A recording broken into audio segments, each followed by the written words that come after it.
now. So I'm recording today's meeting because I heard from several people who weren't able to make it to the meeting today.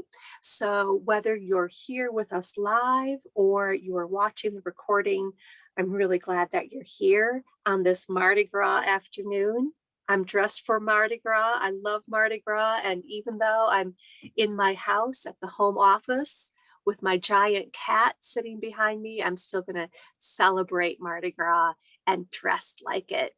And I hope that you all are finding time in your 11th month of lockdown to have some celebrations. So, welcome. As we go through the agenda, I'll pop the agenda in today's in the chat, excuse me. As we work through the agenda, feel free to put your name down under attending so your colleagues will know who's here. I want to give a big shout out to a few people who are in new roles or expanded roles. Tiffany, I want you to give a little wave. Thank you. Do you want to unmute your microphone and let folks know where you're from? Yeah, so I'm at Monona Public Library, and I have been the teen librarian there for, oh goodness, maybe almost 2 years now, 2 years. And I'm now transitioned to youth services coordinator, but I'm still working with my age group, so. Thank you. Welcome. I'm glad that you're here, and it's really good to see you in your new role, a new position. I'm looking through the other names. Is anybody else here for the first time or in a new or changed role? I know that Laura is here from Monroe, representing Monroe today, while Andrea works at Curbside. So whether you're here for the first time or whether you're here for the 12th time, I'm really glad that you're here. Okay, so I popped the agenda into the meeting. Let's take a look. I thought it might be fun to start out with, I'll start out with a really basic reminder that there are youth services programming funds. And today's theme, where I'm hoping that we can talk more about teen and young adult services at this meeting, because they've gotten short shrift at the last few meetings.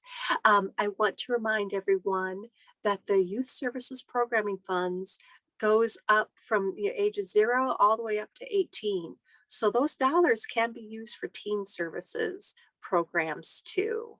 The amount that you receive in 2021 is the same that you received in 2020. We are looking at population adjustments for 2022. So Abby, stay tuned. In McFarland, you've been getting short shrift, and we're going to try to correct some of those. But once again, those dollars are to be used for anything that supports your youth programming efforts. So typically, or traditionally, those of you who have been around for a while, this used to be funds that had to be used for summer library program. It's no longer the case. You can use them for any program all year long. Some libraries use them to help support their 1,000 Books Before Kindergarten programs.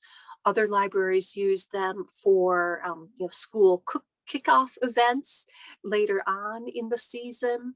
I ask that you spend the money by October 31st and send any reimbursement receipts or invoices to Heidi Moe by November 1st, if at all possible, so that we can get those checks cut and sent out to you as soon as possible.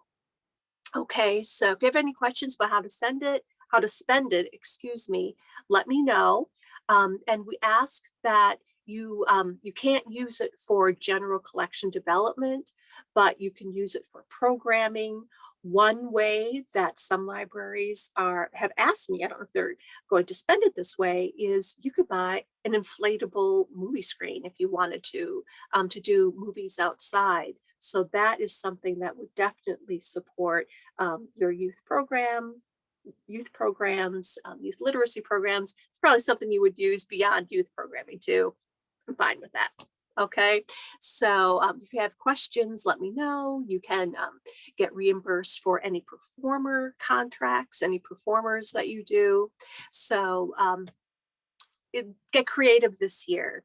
The other way that libraries have creatively been using these funds is for grab and go supplies. So that would be something you can do in 2021 as well. All right. Any questions about using those funds? Okay.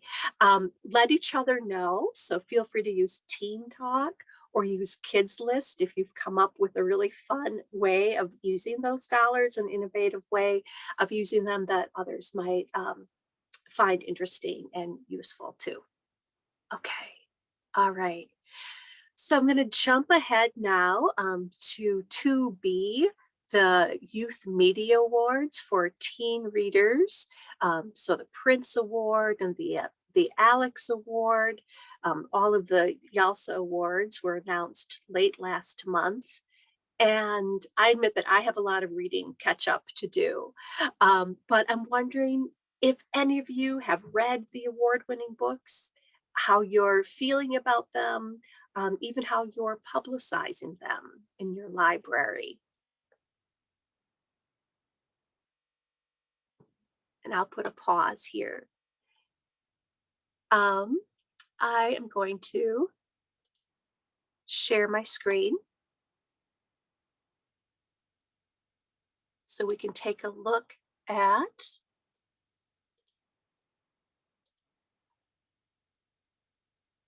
the books. So the winner is Everything Sad is Untrue. And there were some really awesome honor books. I'm on hold for most of these. Apple, Skin to the Core, Dragon Hoops. Oh, everybody looking? We Are Not Free. I read We Are Not Free, Sean. That one's really good. Yeah, Mm-hmm. I haven't read it. I'm curious to know, and I'm probably making everybody dizzy. The other list that I think is really cool is the Alex Award winners. And these are books that, oh, I know that you read Riot Baby too, Nicole. These are books that are published with the intention for adult readers, but there's a YALSA committee that has determined that these would be really great for teen readers too. And yeah, I'm on a bunch of holds for these too. I read a lot of adult nonfiction in 2020, so I have to get back into reading youth fiction again in 2021. But just to let you know that these are some books you might want to consider putting on display or using in any virtual book discussions. In the agenda, I've linked to all of the different YALSA awards that were announced for 2021.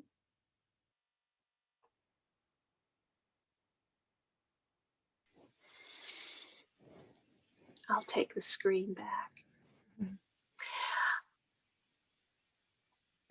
I'm wondering if there is an interest in this year creating any reading circles where you could I could facilitate or coordinate Zoom book discussions, getting a few people together, getting folks who want to talk about specific books together so that we can focus on the literature. Thank you, Baraboo. Thank you, Beth from Baraboo. Welcome. Glad to see you. Getting some. Okay, I'll start doing that. I think that would be really fun. I know I talk just personally, I talk to Nicole a lot about books. She seems to be reading everything, especially things that I'm missing. And it's fun. It's fun. You know, we don't have to be formal. Nobody's going to be judging us for what we say, for how we talk about books, but it would be a fun thing to do again. All right. So I would now like to turn things over to all of you, and let's get the conversation started. We can start to warm up a little bit.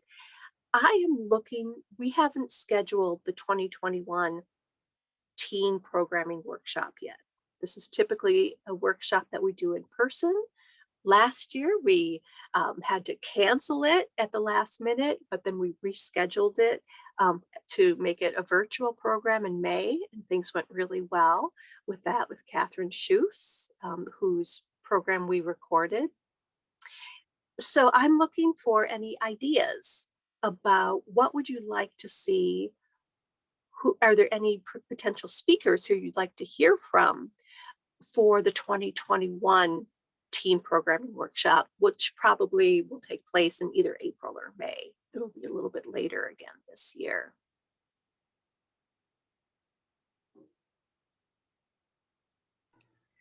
I think if I can go real quick, I think one thing I've been thinking about is, at the library, I've been running a lot of video game programs during the pandemic. And one of the things that my teens have talked about is we also use Discord as a space just for communication outside of our programs. One of the things that they talked about is how much they would enjoy being able to participate in library programs from home after the pandemic. So I don't know if there's any thoughts or resources on that, and continuing to do, for example, Minecraft Club from home and logging into the library server, but then also having the option for maybe people who don't have devices or access to that technology at home to come into the library and play. So I was just curious if there's any resources out there about libraries who have already done that. Yeah, that's one thing I've been thinking about for programs.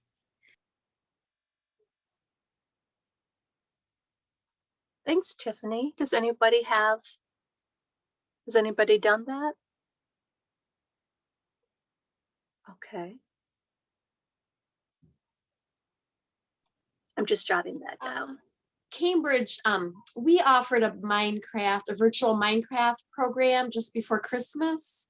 I can send the name to you.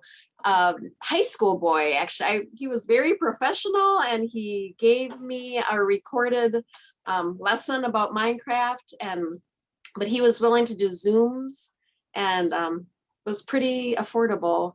I'll get you the name. Thanks, Patty. You said that was Minecraft? Yes.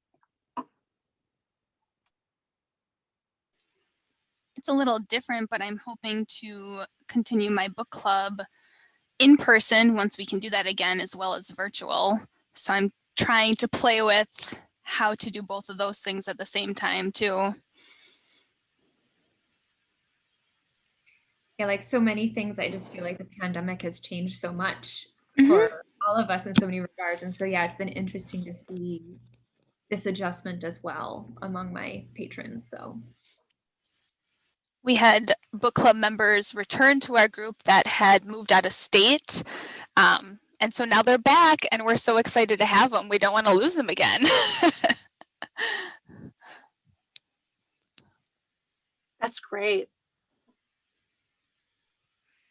I'll just say that, excuse me, my book club has probably been the most successful online program.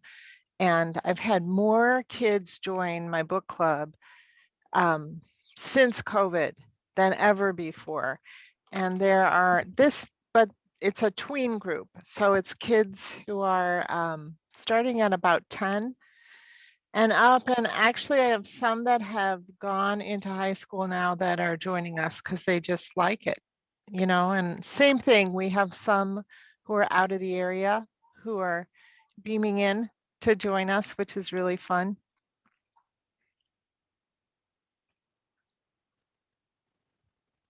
Thanks, Catherine.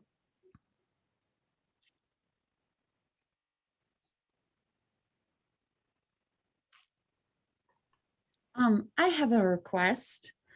I'm wondering, and if I remember right, I think this was on the agenda for when this was going to be in person last year, but I've always wanted maybe the CCBC to do some kind of like how to do a good book talk kind of workshop, because they're whenever I watch their webinars, they're so good at explaining books and making them sound interesting and appealing. And I've always wanted to kind of learn how to talk about a book from them. So I don't know how well that would go virtually, but that was just a thought that I had that I'd like to hear about. Abby, thank you for bringing that up, because that was one of the topics that we were going to talk about in person last year. We had actually library staff members, Alicia Woodland from the Macmillan Library and Jody from Madison Public Library. We're going to talk about book talking. And I've actually wondered if I should reach out to them and see if they do a virtual workshop for us. And so what I'm thinking is the teen programming workshop, typically was an all-day affair. We got together, it was really fun. We would get together in Wisconsin Dells. It was always a blizzard or often a blizzard. But maybe we could do a series of virtual workshops this year. And I think book talking would go over well as a virtual program. Yeah. Okay. All right. I'll reach out to them again and work with Jean Anderson. And I really like the other two ideas too, about how can we do virtual gaming as well as in-person gaming. If anybody has suggestions for speakers, that would be great, as well as the book talking or and book discussion and book talking. Oh, hey, Beth. Hi. I'm wondering if it's just me, but I know some of my teens have expressed interest in Dungeons and Dragons, and I've never played. Well, I've played Dungeons and Dragons like maybe once ever, and it's such a complicated game. And if somebody could kind of teach me how to like DM, because I would love to start that once we can get back in person. I think that would be really awesome. I don't know if I'm the only one, but I'm really interested. Second thought. Oh, awesome. Okay. I would just love to learn more about Dungeons and Dragons, because the kids that love it are super passionate about it. And I would love to snag them in and play Dungeons and Dragons with them. Hey, Bethany, did you say that you would teach us how to be DM, or that you'd be interested in that program? I would be interested in learning. Okay. I do not know how to DM either, but it's been something that I've been interested in for a while. And I know that there are kids in the community that would be interested in that. So, yeah. Nicole. We're going to start a Dungeons and Dragons virtual program coming up in March here. So I'm not an expert on it, but luckily one of my coworkers is. So once we get it rolling, she'd be happy to, like play around with you guys and show you how she does it. Depending on how it goes for us, I don't know if it'll be successful yet, but so I can send an email out maybe to Kids List once we've tried 1 or 2 sessions. Yeah. Does that work? Hi, Sean. Sure. I have an employee here at Sun who has been running 2 campaigns for me on a weekly basis. We alternate weeks for the teens. Since April, we've been doing this, and the kids just keep coming back and keep coming back. And I've talked to him. He is willing to freelance run campaigns. He does it over Zoom. He does a really great job. So if you are interested in hiring it out rather than doing it yourself, let me know. I have heard Dusty's very good too at Verona. Does the same thing. So I'm here from Verona, and Dusty does run our campaigns. I think he would be a good teacher. Honestly, I think the best way, if you were trying to learn how to become a DM yourself, because I was I was doing that like last year until we had more hours for Dusty to then kind of take over that. And I'm like, thank goodness. Because it is a lot of work to create the campaigns, keep the story going. It is definitely an investment of your own personal time. Anyway, I think the best way to learn how to do that, or even if you are planning on hiring it out, understanding what it is more is helpful. And the best way to do that is to play. So I know that like we run campaigns here at Verona, as Melissa was saying, she does them. But if you find a library that's already running a campaign, you could ask to like sit in to see how they DM. And that is honestly the easiest way to, because you learn a lot from watching the DM or even play. So I'm gonna go up to Rachel and then Laura and then Catherine. Did you have your hand raised? Okay, so Rachel, Laura, Catherine. So at DeForest, I actually have been running a D&D campaign. Well, we're up to 2 because I had to split my middle school and my high schoolers. They weren't playing nice together anymore. But I have 2 that go on. So if anyone is interested in sitting down, I'll put my email in the chat if you want to just sit in and watch. Because it was kind of the same situation of you learn better by playing and then DMing. So I actually hit up my brother who sat me down with a character and said, okay, here we go. And I'm like, oh gosh. So I've been doing this for 3 years now, 4 years, something like that. So yeah, I will put my email in the chat. Are you the DM, Rachel? I am the DM. Yes. Yep. Awesome. So I've been playing myself for about 4 years, running the campaign pretty much nonstop for 3. We only took March last year off while I tried to figure out how to do it virtually. And we actually do it via Zoom. So works pretty well. It's been going okay. Laura. Yeah, so what I was gonna say is that we had some interest in RPGs, but the thought of me DMing an actual campaign seems terrifying. So what we've just started doing is one-shot campaigns every month and not D&D. We've been playing like easier systems to deal with. So like last month we did Honey Heist, which is really hilarious and fun. And for this month, I'm looking at this one called Anyone Can Cook, where it's like a Ratatouille sort of thing where your animal's doing a restaurant. It's a whole thing. But that's much less stressful than a whole campaign. And it's building up my confidence for DMing quite a bit. So that's cool. Wow, cool. Thank you. And Catherine? Yes, so I have, I started a D&D program last summer with my, my son-in-law is a DM and he does great programs. He's also an actor, so he does like really great voices. And this, I had said before that my book club was the most successful program, but actually this one has been hugely successful. I've had 100% attendance at all of my DM programs, and the kids keep sending me emails asking me when we're going to do it again. I did one in the fall too, and we're going to do one, probably another one in the summer. But what I would like to ask, so 2 of you said you hired a DM to run your campaigns. It's definitely not my thing. I don't think I could do it myself. So I wonder, how much do you pay for somebody? I mean, we've usually done 2 or 3 sessions for a campaign.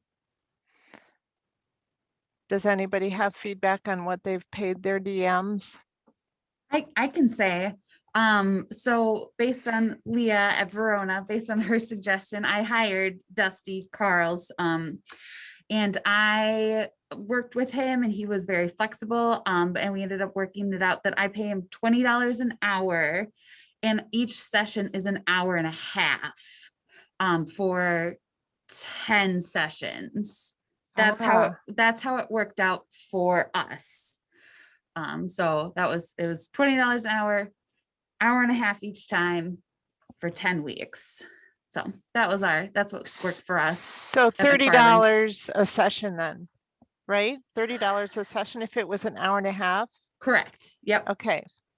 I had to think about that math for half a second, but I got there too. Yep.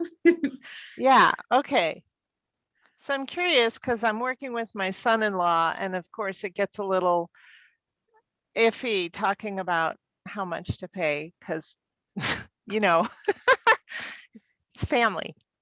Anybody else? Well, that's Dusty, who's worked at a couple of different libraries, right?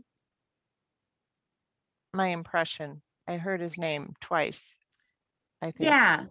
Okay. He- Okay. He works at Verona, but he was hiring out on his off time with us. Oh, okay. Pretty busy at this point, so it's probably not looking to do more, but you can always check because I don't actually know. So Okay. Thank you.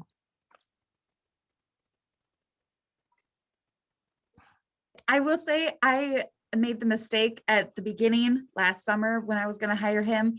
I thought maybe, oh, he could just volunteer for a fellow library. And it was pointed out to me that that was not fair at all. It's a really, really big time commitment, and they definitely deserve and earn absolutely every penny that they get. Yeah. For sure. Agreed. So I would say, you know, obviously I don't know your son-in-law, how that works, but it's quite a big time commitment, and it's a lot to ask to just volunteer that. That's a big ask. Yeah.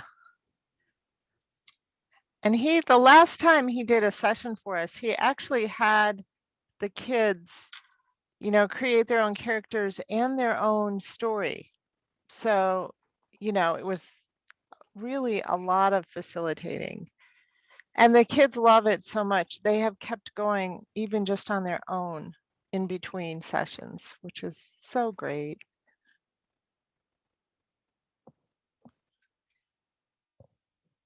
So Catherine, do you think your son-in-law might be interested in doing a presentation for us on? I could. I won't put you on the spot, but I will certainly ask him. okay. I will ask him. I'll connect with you after our meeting. Okay. I'm already formulating what a possible webinar could be for us. Okay. Yeah. Wow. Anything else? Okay. We have some. I thank you for the leads on for programs for a workshop or a webinar. I really want to open this up to just all of you to talk about some of the other ways that you've been reaching teens in your community, the other types of programs that you're doing. So I'm just quickly going to say that Beanstack is going to be available again in 2021 and again in 2022. Of course, we started it, the state sponsors it through LSTA funds. It was a way to quickly support the summer library program last year, but it's something that you can use all year round. So if you're using that creatively, let people know. A lot of you are doing really fun grab and go programs and activities. So I hope some of you will talk about that. If you have any ideas or questions about the summer library program, this is a time to talk about it. And I was just in another meeting and I was reminded, and I wanted to remind you, that the youth services section, which is a part of the Wisconsin Library Association, they're always looking for people to write for their blog. So if you feel like any of your programs have been really super successful and innovative, think about writing a quick blog post for it. And I included that information in the agenda. You could just send the article to Marge Lockwaters and take a look at the blog for ideas about what other people have done for writing. All right, so what are you guys doing? What's working? What questions do you have? Let's just open this up for free form conversation.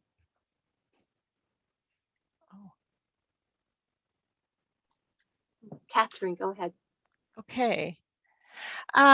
So I'm hoping some of you can help me with a problem I've been having. I'm doing the Read Woke reading challenge through Beanstack, and we started in September, and my director wanted us to finish right after spring break, so the end of March. And you know, in the beginning, I was having trouble getting the word out and getting signups. So what I did was I took my very vibrant book club and I said, we're going to read a book for a badge for this program every month. And all you won't, you know, I can't give you all 10, but I can get you really close to it. And then the prize is that they get to choose a book from a room of one's own bookstore in Madison.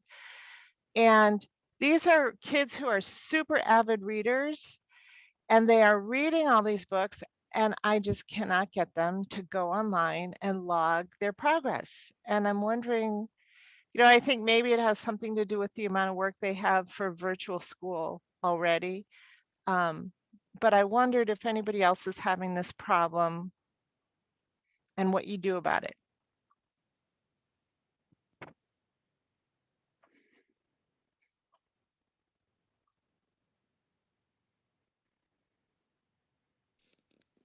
Do they not know how to do it? Have you asked them in the book club meetings? Well, I even, at one point, I shared my screen and we went on and we did it together. And then we went to the 4 questions and I said, you know, so the first one is just the title of the book. That's easy. You know, how you found out about it, which is super easy because I'm giving them the titles basically.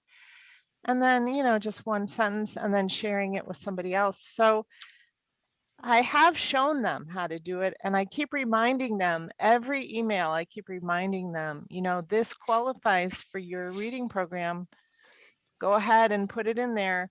And I've made it easier every time by having them, like, for instance, I'm allowing them to use the same title for more than one category because a lot of the titles have, you know, say African American character and a female character and, you know, an immigrant character or whatever. So I think I've made it pretty accessible to everyone.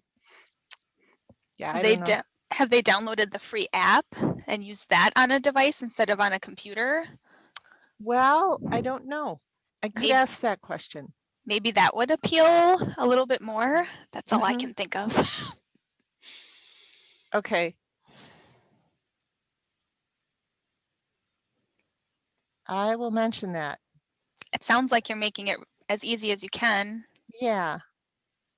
So that makes me worried about the, you know, summer program and getting these kids or anybody to use Beanstack. I mean, it's so user friendly.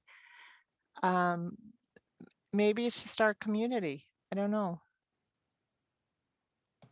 I was going to say in Columbus here, so we used Beanstack for this past summer library program, and then we're currently doing a winter reading program through Beanstack.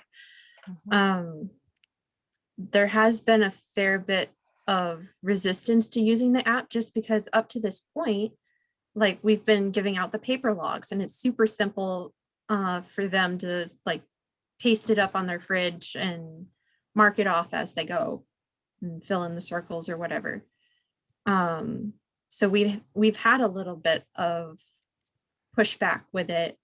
So we've ended up having to do sort of a hybrid. At least we did this past summer. We'll probably do the hybrid again so that they have the paper copy.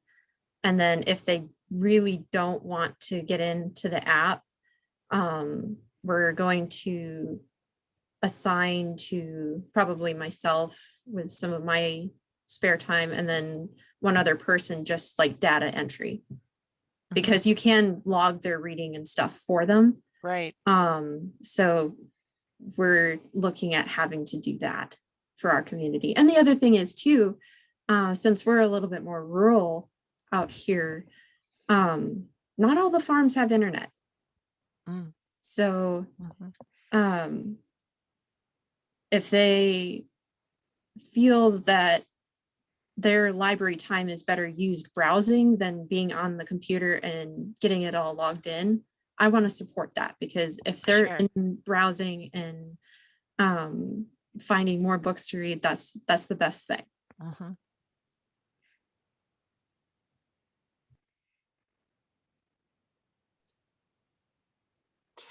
So yeah, Bethany, you're really speaking to equity there. Did you, I know, am I misremembering, Bethany, in Columbus, you had a hybrid program for the summer library program too? Did you do paper and Beanstack? Yes. Yeah, we ended up, we had logs at the very least for the future readers, so the preschool and babies. We had logs for them and the children's. I don't remember if we had it for teens and adults though. But since those were the two bigger groups and the parents sometimes find it easier just to tick off a mark, we did it that way. Thank you. Well, and I'm a real pen and paper person too. There is something, you know, about the tactile experience of writing down a title or yeah, checking in a checkbox that feels good. So then, so as Bethany mentioned, that does require some work on the library's end to do that. Did others do that last year, or Rachel DeForest? Yep. Yeah, we did. We've actually, since we've gone Beanstack, we had a few adults that were a little resistant with using the website. So we were like, okay, here's a paper form. If families want to do it as well, that works for us. And we do have one person on staff that enters it all so that we do count all of the numbers. And I will say teens were interesting when we first went digital with everything. I actually had to start a teen reading challenge. So I challenged the teens to read more books than staff. And if they did, they during the summer get to pie me or throw like food coloring at me. And during the winter, I eat like spicy foods. This winter, it's they can create a really weird milkshake concoction. So they can put like pickles or ketchup in my milkshake. So I'm trying to think of these odd things that maybe they'll be like, we want Rachel to do that. So that's the best way that I have had success with the teens, and I'm more than willing to do it. So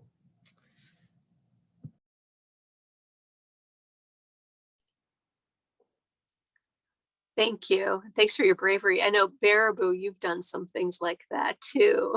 I don't know if the teen program has been able to pie you, but Oh, our clown workshop. It's our family, one of our more popular family programs because we've had, you know, like we're Circus World here. So it's super fun, and the teens don't really participate as much. I mean, they're more than welcome to. They just really kind of haven't. But the staff all pies each other, and that's a blast.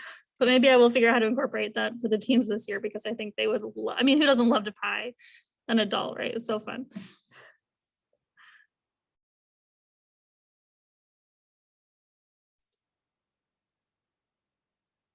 so maybe in the future, it might be interesting to have an informal discussion about what does a hybrid program look like in Columbus versus DeForest, in you know, different sizes and different places of libraries for others who are interested. So I might be reaching out to a few of you.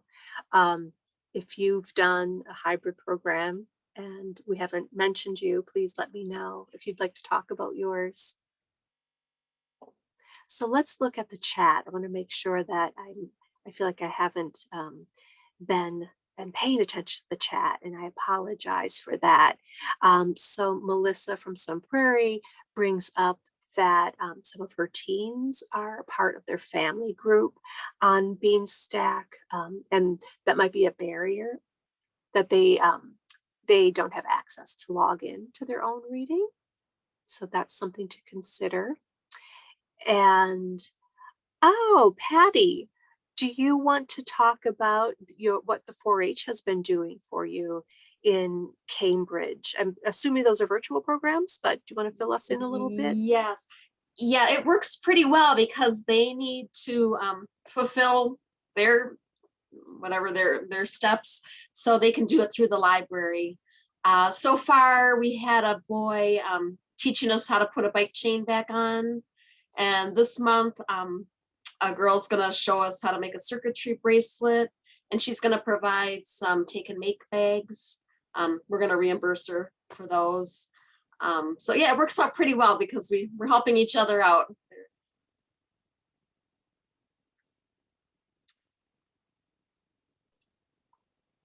Thank you. And did you reach out to the local 4-H club? Yes, actually, yeah, one of the parents works at the library, so that's how we got the connection initially. So I think, yeah, we do it the third Thursday of each month.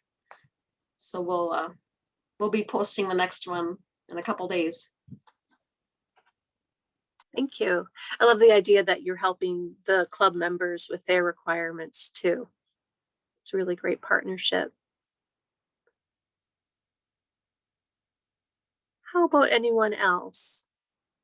How are grab and go bags going? Do I have anybody from Portage on? I don't think so. I know that Portage has been doing a lot of very specific teen grab and go bags. How about others? Yes, Beth, and then Nicole. So I started what I call our take and make and then our take and bake kits. I started in January, and it's the first time I've done this. And I also launched our subscription bag program at the same time. And it's been kind of overwhelming, the response to these. And all of mine are teen specific.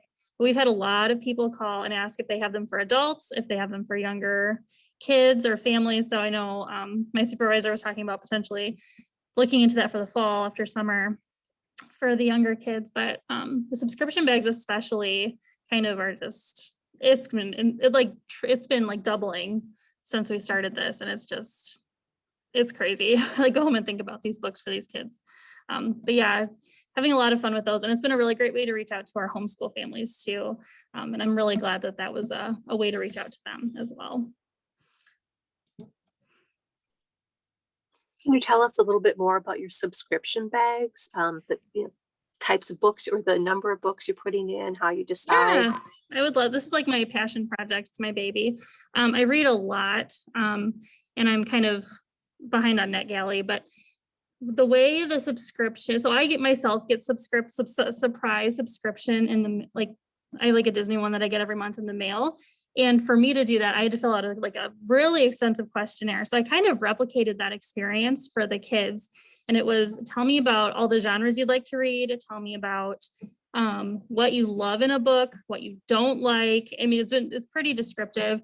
And then I also included things like, what's your favorite color? I put a snack in there as well. And I'm also buying something from a local business to put in there too. So it's been kind of fun to partner with our local bookstore. I bought things from the toy shop over here, and I'm trying to think about March. The kids have to fill out the questionnaire a month ahead of time so that I have time to order and work with the shops. And so I have a specific amount of things that I know I'm buying. So it's not any last minute additions. And then I kind of tie up the book. They each get one, and I write on a note card why I chose that book based on their preferences on their questionnaire. With what's been really eye-opening for me is that so I came from a suburb of Chicago, which was a more liberal area, and so up here it's more conservative. And so working with the homeschool parents, especially who've been in constant email contact with me about what they would prefer the books to not have, or just kind of reiterating their values to me so that we're all on the same page with what is in these books. And I always read There's a few kids that I read the whole book to make sure that there's nothing bad in there. So it's just a lot of research, it's a lot of reading, it's a lot of time. But it's been really rewarding, and it's just like a true passion project for me. Yeah, I'll attest to that too. We've been doing subscription boxes at Monona Public Library too.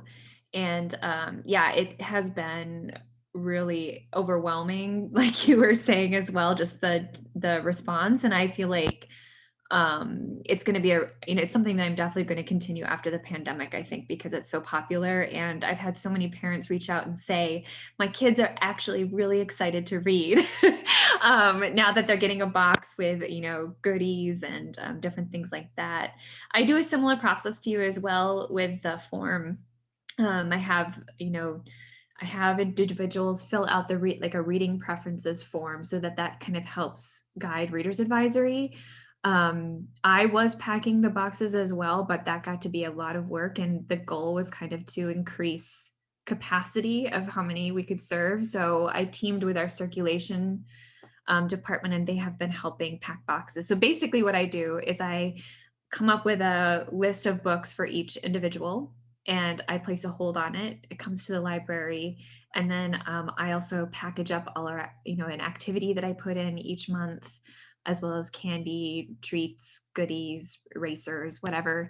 And then I also put in our upcoming events for teens, because that also I've noticed has been a huge uptick in participation as well, that people are seeing that advertisement. I'll actually put, I made a marketing video a while back for social media that shows what's inside our box. So if any of you are curious, I'm gonna send a link in the chat if you wanted to check it out, but highly recommend. It's been great.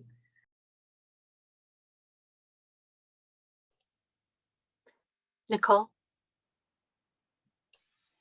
So we do ours a little differently than you guys. We get our themed bags. We're using up some old summer library program bags. So we come up with a theme and we pack them all a month in advance. So this month is Mix It Up. So it's a food theme. And I brought everything in so I could show you what we have. We've been doing a bookmark to advertise the next month's theme. So for this one, we made little recipe cards with the spoon. We have a scented bookmark, a little mold for them to bake things in. We always do an activity. So this month we did a ramen noodle challenge. And so we have all these different ramen noodle recipes. And then we have a ramen noodle pack. Ooh, I have to get them some new ones, some chopsticks, little rice cakes, and then we throw some candy and like fruit snacks or something in each bag as well. So then once the new theme has dropped, that's when teens can go on our website, fill out the Google form to request it, do all the same Reader's Advisory stuff. And we've been collecting a big pile of books ahead of time so we can kind of be prepared for when the kits are ready to go. And then once the teens send the form in to request it, then we just match them up with a book. So this month we're doing a novel as well as a cookbook in the bag to check out to them. And these have been great. I'm going to double the amount of, we call them teen lit loot.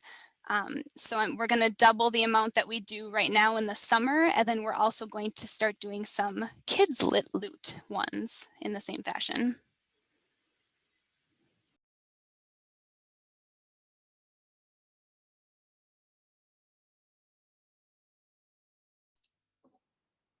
I want to do that too.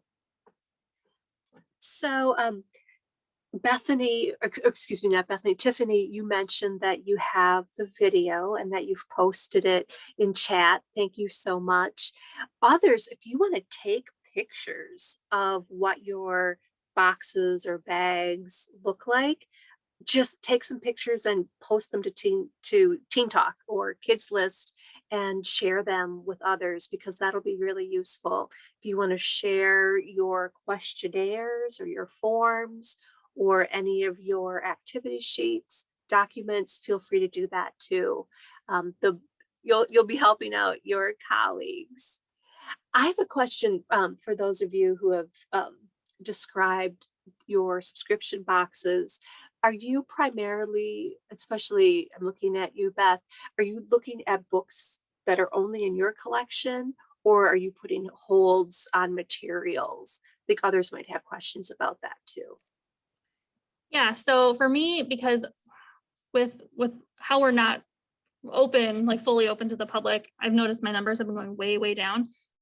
So I did want to use books for my collection, but if I can think of a perfect book for a kid and I don't have it, I will request it out.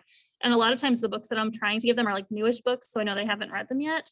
And a lot of times our copy is out circulating somewhere, so I'll pull one from whoever else may have one. But yeah, I'm trying primarily to use what we have, but if I don't have it, then I'll pull it from somewhere else. We started putting holds on books, and I'm kind of treating it like a book club where I would put them on hold ahead of time, and then we actually have a Teen Lit Loot library card. So we check out all the books, we get a huge stack of them to choose from, and we check them all out to this library card. So as they're sitting in our office, they're checked out on our card, and then once we choose it for the appropriate teen and they come in to pick it up, it gets checked out to them. Yeah, we do the same thing that we just kind of do a mixture of stuff within our collection. And I try to, just because I'm always nervous, with books in the past that maybe they've read them already, I do try to pick newer releases. So that seems to help a little bit too.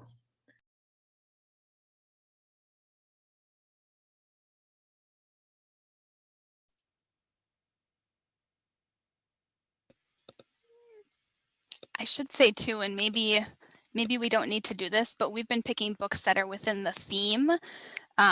So like last month we had a dragon theme. This was the craft we did. We made a dragon eye on styrofoam with push pins, and we gave them the markers for it and stuff. So last month we, took their, they would say like their favorite genre. So if they said historical books, we would try to find a historical book with dragons in it. And this month they're all food related books.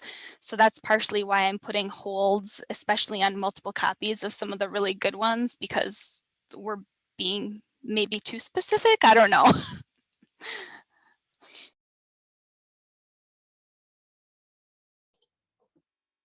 Well, thank you, and goodbye, Tiffany. Okay, I think she's gone already.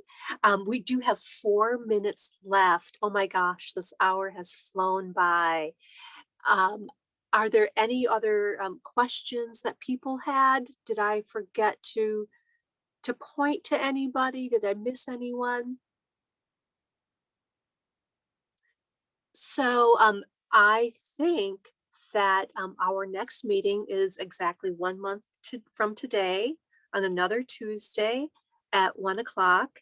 And I think we'll have part 2 of the teen services meeting because, because so many of the meetings have been focused on younger children. So we'll do part 2 in March and continue this conversation. I love the programming ideas, so feel free to share with anyone other ideas that you have. I will try to follow up on some presenters. And Catherine, yes, you have a question. One quick question. Is there somewhere that we can access a list of all of our colleagues and find out what their libraries are? Because I think that would help me remember all these programs and where they're happening. And I keep forgetting who's from where. Is there a list like that? Well, there is a directory that is hidden behind one of the password protected sites on the SCLS webpage. I will try to go through when I'm doing the notes, and I'll look at everybody who came to today's meeting. If you mention something, I wrote down your library and your name, so I can include that in the notes too. And so I will try, yes, I will follow up with that, Catherine, especially for today's meeting. Okay. All right. Yeah, Nicole. I just saw Leah mentioned librarians choice, the forms for like book bag requests. I think I'm going to send out an email if you guys wouldn't mind, letting me know if you guys do this at your library. We're trying to set it up, and I was hoping to visit other libraries' sites to see how they do it and what they call it. But everybody calls it something different, so it's hard to search for it. So I'll send out an email. Would Kids List be okay? I think everybody is on there. Okay. Yep, Kids Listen Teen Talk. Somebody's coming to say hi. Do you want to say hi to everybody, Lyra? My meeting's almost over. There's my tween. Just wait, just a second. So yeah, feel free to share anything on Teen Talk or Kids List. It's your list for you. Yeah, the book bundles and librarian's choice. Oh gosh, I love all of it. Thank you for everybody who's doing it. I've checked a few out myself. It's really great as a user. So the time that you put into it really is appreciated by everybody. Any other questions? This meeting was recorded. I'm so glad I remembered to press record for this month, and I will be sending that out just as soon as it downloads and uploads and does all the magic it needs to do. And keep in touch. Let me know what's on your mind. If you have agenda ideas that you'd like to talk about next time. And happy Mardi Gras, laissez les bon temps rouler. I hope you all have pancakes and do whatever it is that you need to do to have some fun during these polar vortex days. Okay, everybody. Bye-bye. Thanks, Sean. You're welcome.